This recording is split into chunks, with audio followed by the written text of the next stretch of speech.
నదుల నీరు కలుషితమై ఉండే అవకాశం ఉంది. ఇందులో బ్యాక్టీరియా, వైరస్ల వంటి సూక్ష్మజీవులు ఉండొచ్చు. ఇవి గర్భిణీ స్త్రీలలో అంటువ్యాధులను కలిగించి గర్భం దాల్చిన శిశువుకు హాని కలిగించవచ్చు. నదుల వద్ద తేమ ఎక్కువగా ఉంటుంది. చలికాలంలో నదుల వద్దకు వెళ్లడం వల్ల గర్భిణీ స్త్రీలకు జలుబు, దగ్గు వంటి వ్యాధులు సోకే ప్రమాదం ఉంది.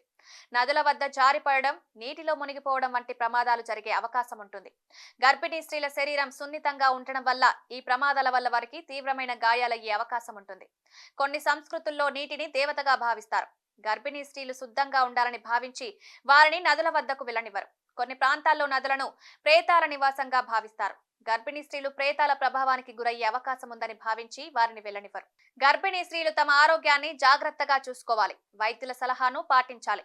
శుభ్రమైన ప్రదేశాల్లో తిరగాలి. ప్రమాదకరమైన పనులు చేయకూడదు.